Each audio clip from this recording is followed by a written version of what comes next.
Hi friends, இப்போ நம்ம Pandya stores பார்க்க போகிறோம். பாண்டிய ஸ்டோர்ஸில் பாண்டியன் யதார்த்தமாக ஒரு வார்த்தை சொல்ல அது மீனாவுக்கும் நம்ம செந்திலுக்கும் ஹர்ட் ஆயிடுச்சுங்க. இப்போ அவங்க அது இருந்தாலும் இப்படிலாம் சொல்லக்கூடாதுப்பான்னு சொல்லிட்டு அதுக்கப்புறம் நம்ம மீனை வெளியே நின்று ஃபீல் பண்ணிட்டு இருக்காங்க. ராஜு ஆறுதல் சொன்னாலும் அந்த டைம் பார்த்து நம்ம யார் செந்தில் என்ட்ரிங்க, செந்திலும் நம்ம கதிரும் என்ட்ரி. உடனே அந்த டைம் பார்த்து கலாய்க்கிறாங்க நம்ம மீனா. மாமா மாமான்னு சொல்லிட்டு தயவுசெய்து நீ மாமான்னு மட்டும் கூப்பிடாதமா அப்படின்னு காலில் விழுவாத குறையாக கெஞ்சிட்டாரு.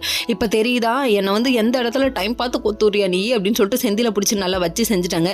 சரி போதும்ப்பா, கோவத்தெல்லாம் உள்ளதை வெளியே வச்சுக்கோப்பா, உள்ள வேணாம் அப்படின்னு சொல்லிட்டு அப்படியே கூட்டிகிட்டு உள்ளே கிளம்பிட்டாங்க.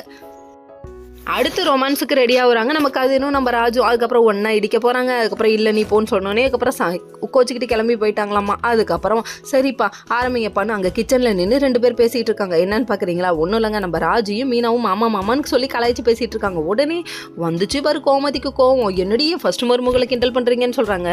அடடே அப்போ இப்போயே மருமகளுக்கு சப்போர்ட் பண்ண ஆரம்பிச்சிட்டா அப்படின்னு சொல்லி கலாய்க்கிறாங்க. அதுக்கப்புறம் பார்த்தீங்கன்னா மேலே பார்த்தா நம்ம சரவணன் வேறு லெவலில் ரொமான்டிக்காக ஃபீல் பண்ணி இப்படி பாட்டெல்லாம் கேட்டுட்டு நம்ம தங்கமயிலேயே நினச்சிட்டு தூங்கிட்டு இருக்காங்க.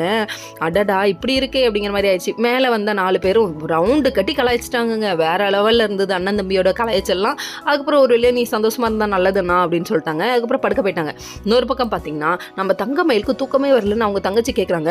முன்ன வந்து உங்களுக்கு சரவணன் மாமாவை பிடிக்காம இருந்துச்சு, இப்போ பிடிச்சிருக்கா, எந்த லெவலில் இருக்குன்னு அவங்க கேட்க, இல்லை ஓகே தான், முன்ன பிடிக்காம இருந்தது ஃபர்ஸ்ட் டைம் பார்த்தப்ப, அதுக்கப்புறம் இப்போ வந்து அவர்கிட்ட பேசினதுக்கப்புறம் அவர் ரொம்ப நல்லவராக தெரிகிறாரு அப்படிங்கிறாங்க.